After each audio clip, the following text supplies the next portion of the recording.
Sorry I've been gone. Work and all. Since no one left any comments or questions, I trust everyone understands what's going on. Been a little more going on here, but I'll save that for later. Here are Melissa's next 3 entries. Entry 4. Dear Shelly, guess who forgot to get her friends' phone numbers? Normally, it's one of the first things, but with the 80s stuff and adjusting, I must have just forgot. I'll get them on Monday. As far as a coyote update, we again found mouse bits on the porch. Not as many, but I was lectured at length about leaving the fence open. My mom then apologized for blowing up at me, and she didn't know why she was so irritable. My guess is it's that time of the month. Today we had a barbecue, which was pretty fun until our elderly neighbor appeared with her grandson and a plate of lemon squares. Of course, my parents invited them to stay. Normal adult conversation began, and I ignored it, attempting to make Louis, her grandson, feel welcome. Louis is a year older than me and apparently just moved here yesterday. It was kind of slow going in the conversation department since we didn't really have much in common. Kind of a shame since he's sort of hot. Then I decided to tell him the story of our properties, trying to prepare him for the reactions that he was going to get at school, when I was interrupted in the middle by Margaret, our neighbor. Oh yes, that was awful. That poor family didn't deserve what happened to them. My parents looked at me, then at Margaret in confusion, like Margaret and I had the deepest of secrets. Margaret then acted surprised. Oh, you didn't know? Oh, well, maybe it's best left alone while we're eating. Wouldn't you agree, dear? She said, looking back at me with the same look my grandmother would give me when I was caught talking about things she thought I didn't understand. My dad laughed. Is it really that bad? Louis by now was trying to mouth an apology to me. Well, it's just gruesome, isn't it? Margaret looked at me, and I nodded, like a good little girl. After more coaxing, Margaret told the story to my parents. My parents and Margaret continued to talk about the tragedy, and I was trying to listen to snatch up any extra information. Louis said that he was sorry that his grandmother had treated me like a little kid. It was no big deal, as she even treated my parents that way. I guess we're all kids to Margaret.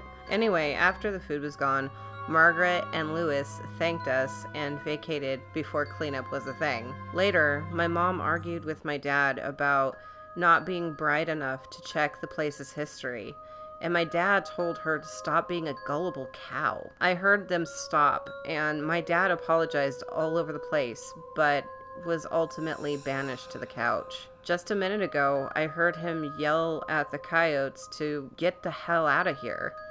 What's with them lately? Melissa. Entry 5. Dear Shelly, so this morning was super awkward.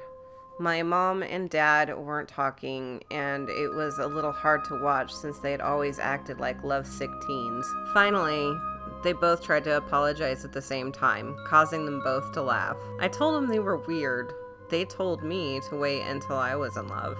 My dad then told us about the coyotes he scared off last night. He said it sounded like they were right at the door, but when he went to scare them, they weren't there. He said he yelled when he saw eyes at the fence line. My mom said that maybe scaring them off meant no animal chunks on the porch. It was really starting to bug her. No such luck. This time it was rabbits, and I had to run to the bathroom. They were dismembered, and the guts were everywhere. My dad again cleaned up the mess and said he even found one under my window. So gross. My mom and I decided to do some gardening, even if the season was about over, to get our minds off the rabbits and to catch up. While we were digging up a place next to the shed, I noticed Louis sitting on his grandma's porch, messing around with a guitar. My mom noticed I was staring at him. We giggled about the idea of dating the boy next door. And I have to admit, he was even hotter now that he played the guitar. We got back to work, and shortly after, my mom screamed and backed away from the row she had been digging. I looked over to see a bunch of bones and what looked like bird skulls. My dad came running out of the house, and I also heard someone running up behind us. Louis had jumped the fence and was running to our aid. At this point, he's reaching max hot points. My dad took my mom inside for something to drink, leaving Lewis and I to stare at the mass chicken grave. He broke the silence by saying that with the way my mom had screamed, he thought that there was a snake. I thanked him for trying to be our knight in shining armor and saving us from the dreaded skelly chickens. Margaret called for him, and right before he left, he surprised me by asking if I wanted to catch a movie next weekend. I wanted to say something cool, but all I did was nod my head with a stupid grin on my face. So now I guess I have a date next weekend.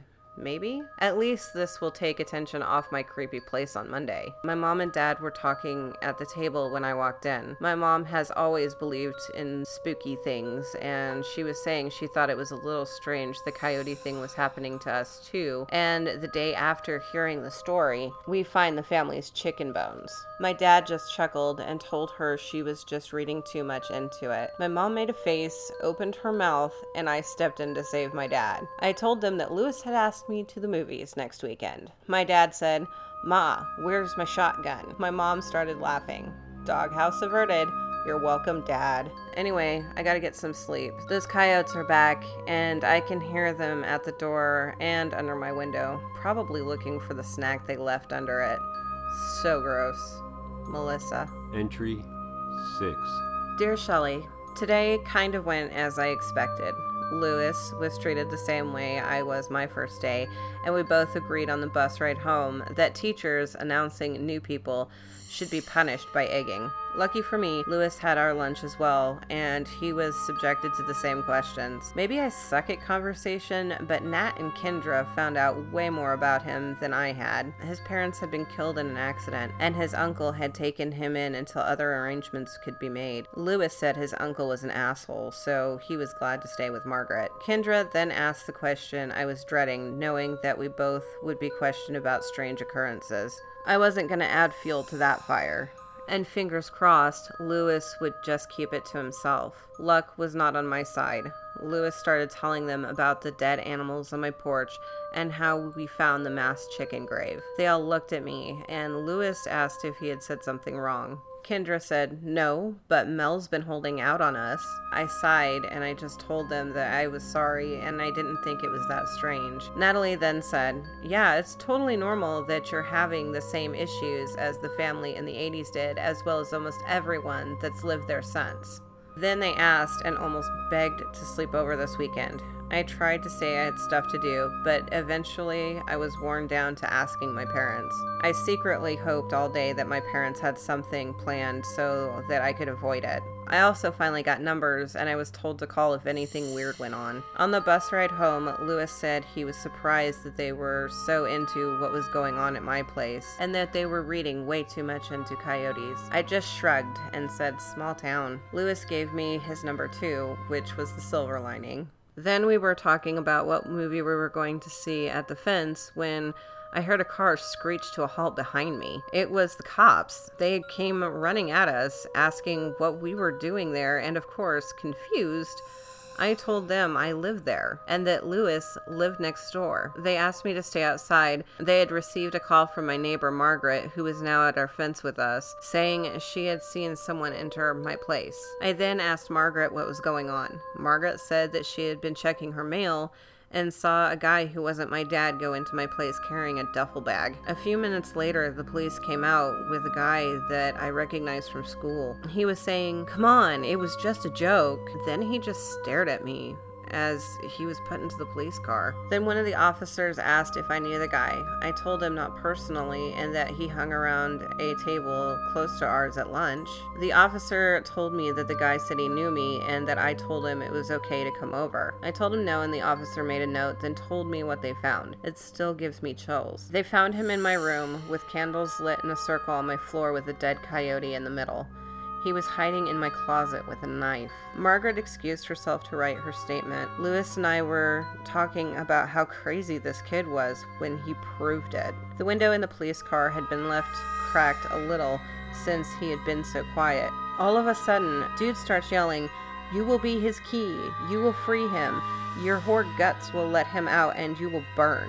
Then we all watched in horror as the sicko actually tried to chew his tongue off, wiping blood all over the window. The officers called an ambulance and my dad showed up shortly after as they were taking the kid away, who had still been staring at me as blood and drool dripped down his shirt. My dad hugged me and thanked Margaret, who then commented she blamed MTV and the angry music we kids listened to. After everything died down, my dad cleaned up the mess and said I could sleep on the couch since my room still smelled like dead coyote. My mother and father argued, which is becoming a normal thing for them now, and then they went to bed. They had completely forgotten about dinner, but frozen pizza is a thing, so yeah. The coyotes are on the porch again.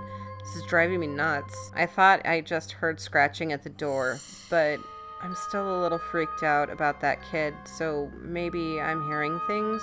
School is going to suck tomorrow. Melissa. So, now what's going on here? There have been more new things written on the empty pages. Things like help me and more disturbing, I see you. I have no idea what's going on with these books. I leave them on my desk and find them on the floor. Today I had them on the kitchen table and found them in the middle of my bed. I don't know, maybe I moved them. I don't know.